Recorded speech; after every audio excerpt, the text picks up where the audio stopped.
வையகம், வாழ்க வையகம், வாழ்க வையகம், வாழ்க வளமுடன். குரு வாழ்க, குருவே துணை. ஆசான் அருள் தந்தை வேதாத்ரி மகரிஷி அவர்கள் நம்மோடு சுக்மமாக நிறைந்து இன்றைய சிந்தனையை சிறப்பித்து தருவாராக. இன்றைக்கு நாம் சிந்தனைக்கு எடுத்துக்கொண்டுள்ள பொருள் கோயில்களில் குண்டலினி யோகம். பக்தி வழியும் ஞான வழியும் ஒவ்வொரு மனிதனுக்கும் அவசியம் தேவைங்க. வித்து முதிர்வு பெற்றும் சிந்தனையாற்றல் வளர்ந்தும் புற வணக்க முறையிலேயே ஆலய வழிபாடு ஆற்றுதல் அறிவின் வளர்ச்சியை தடுத்து விடுகின்ற செயல் அப்படின்னு சொல்லலாம். அதனால அகநோக்கு முறையில ஆலய வழிபாடு ஆற்றுதல் தான் சரியான முறைன்னு அருள் தந்தை சொல்றாங்க. அறநெறியின் மூலம்தான் மனிதகுல வாழ்க்கையில அமைதி என்றென்றைக்கும் நிலவும். அறநெறிய இன்னொருத்தர் உணர்த்தி ஒருவர் பின்பற்றுகின்ற முறைய பக்தி வழின்னு சொல்லலாம். தானே உணர்ந்து பொறுப்போடு வாழுகின்ற வழி ஞான வழி. ஒரு மனிதன் தான் வாழுகின்ற காலம் முழுமைக்கும் பிறர் போதனை மூலமே வாழ வேண்டும் என்றால் அது ஒரு இழப்பு தான் சொல்றாங்க சுவாமிஜி. இந்த வாய்ப்பை பயன்படுத்தி தான் இடைத்தரகர்கள், சுரண்டல்கள், ஒழுக்கக்கேடுகள் இவையெல்லாம் பக்தி வழியில் பெருகிக் கொண்டே இருக்கின்றன. ஏழ்மையும் 5 பெரும் பழிச்செயல்களும் ஒழித்து பரம்பொருள் நிலையை உணரணும். அப்படி பரம்பொருள் நிலையை உணர்ந்து விட்டா அறிவின் முழுமை பெறுதல் மிகவும் எளிமையான விஷயமா மாறிடும்.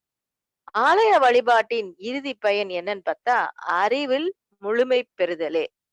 ஆனா தகுதி பெற்றவங்க கூட அறிவில் முழுமை பெறுகின்ற அகத்தவ முறையை பின்பற்றாவிட்டால் பிறர் போதனைகளிலேயே மயங்கி கிடந்து விடுறாங்க.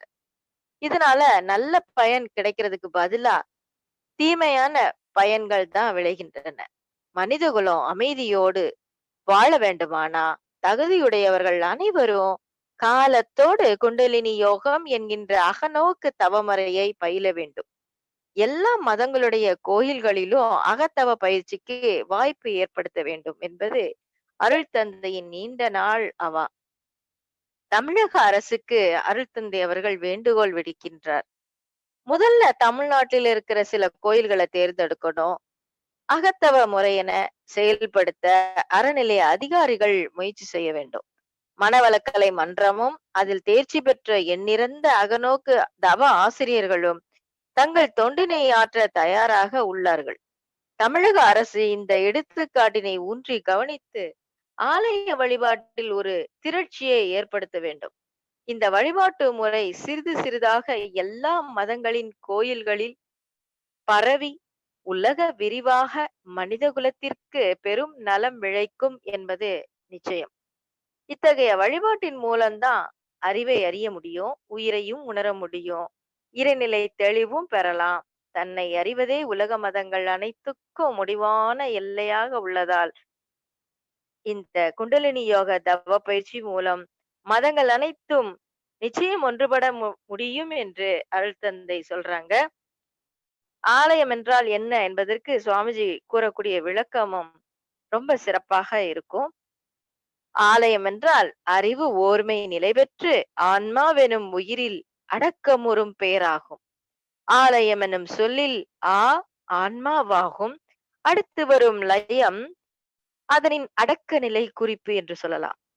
ஆலயமாம் பயிற்சி முறை தேர்ந்தாற்ற பழக அறிவு உயிரை உணரும் மெய்ப்பொருளாகும். ஆலயத்தால் மனிதன் அறவழி கண்டு வாழ்வான். அதற்கு அறிவின் தரமொக்க இரு வழிகள் உண்டு என்று சுவாமிஜி ஆலய வழிபாட்டுல உள்ள நுட்பத்தை சொல்றாங்க. அறிவாய் நிலைத்து நின்று அறம் வகுத்து தந்த அறநெறியாளர் அருள் தந்தை வேதாத்ரி மகரிஷி வழியை நாம பின்பற்றி வாழும்போது நிச்சயம் ஆன்மலயம் பெற முடியும். நான் மனவளக்கலை பயிற்சிக்கு வர்றதுக்கு முன்னாடி பயங்கரமான பக்தி வெறியில இருந்தேன். எங்க குடும்பமே நாள்தோறும் பக்தியில ஈடுபட்டு பூஜை புனஸ்காரங்கள் என்று நாள்தோறும் பக்தியிலே தான் எல்லாரும் திளைச்சிருப்பாங்க. அந்த பக்தி நெறி தேவைதான். எப்போ குழந்தை பருவத்துல தேவை. அறிவில முதிர்ச்சி பெறும் பொழுது நாம பக்தி வழியிலிருந்து ஞான வழிக்கு செல்வதே சிறப்பு அப்படிங்கிறத என்னோட அனுபவத்துல நான் இப்ப உணர்ந்து கொண்டேன். கலை பயிற்சிக்கு வர்றதுக்கு முன்னாடி நானும் சாமி கிட்ட டீல் பேசிக்கிட்டு இருந்தேன். எனக்கு இன்னைக்கு கல்லூரியில முதல் பரிசு கிடைச்சா, இறைவா உன் கோயில்ல 108 முறை சுத்தி வர்றேன் அப்படின்னு வேண்டிக்குவேன். அதே மாரி எனக்கு கிடைச்சிரும். இப்படி பணத்த சாமிக்கு குடுக்காம, உடல் உழைப்புனால பக்திய செலுத்திக் கொண்டிருந்தேன். அப்புறம் அங்க பிரதர்சனம் செய்யறது நல்லதுன்னு சொன்னாங்க பெரியவங்க. சரின்னு அதையும் விடாம 10 வயசுல இருந்து சுவாமிஜிய சந்திக்கிற வரையும், அதாவது 22 வயசு வரையும் கிட்டத்தட்ட 12 ஆண்டு காலம் பெரிய பெரிய கோயில்கள்ல, மேல்மருவத்தூர் கோயில்ல மட்டுமே ஒரே ஸ்ட்ரெச்ல 9 டைம்ஸ் அங்க பிரதர்சனம் பண்ணியிருக்கிறேன். அது என்னோட 16 வயசுல. அந்த சின்ன வயசுல ஜீவகாந்த திணிவு அதிகமா இருந்ததுனால, உடலோட மதிப்பு எனக்கு தெரியல. ஆனா பிற்காலத்துல எனக்கு அந்த எலும்பு குறைபாடு ஏற்பட்டதுக்கும், சிறு வயதுல செய்த இந்த அறியாமையில செய்த பக்தி வெறி தான் காரணம். இந்த செயல் தான் காரணம்ங்கிறத இப்பதான் நான் அத வந்து உணர ஆரம்பிச்சிருக்கேன். இறைவனுக்கு இப்படி உடல் உழைப்புனால பக்தி செலுத்தணும்னு எனக்கா உள்ளுணர்வா தோணி அறியாமையில செய்த தவறு தான் அது. சுவாமிஜி கிட்ட வந்த பிறகுதான், மனவளக்கலை பயிற்சிய செய்த பிறகுதான், எண்ணங்கள் எல்லாம் எப்படி எளிமையாக, விரைவாக வெற்றி அடைகின்றன என்பதை அனுபவபூர்வமாக உணர்ந்தேன். தவ பயிற்சி செய்யும் பொழுது முதல் மதிப்பெண்கள் பெறுவது எனக்கு ரொம்ப சுலபமான விஷயமா இருந்தது. பக்தி நெறியில ஒரு விஷயத்த கிரகித்துக் கொள்ளக்கூடிய தன்மை எனக்கு குறைவா இருந்தது. ஆனா, ஞான வழியில கிரகித்துக் கொள்ளக்கூடிய தன்மை, தவப்பயிற்சியில மிக விரைவாக, முழுமையாக கிடைச்சது. அதனால குழந்தைகளுக்கே பக்தி நெறி வேண்டும். வயது முதிரும் பொழுது ஞான மார்க்கத்திற்கு நாம் சென்றுவிட வேண்டும் என்று கூறி, இத்துடன் இந்த சிந்தனையை நிறைவு செய்கின்றேன்.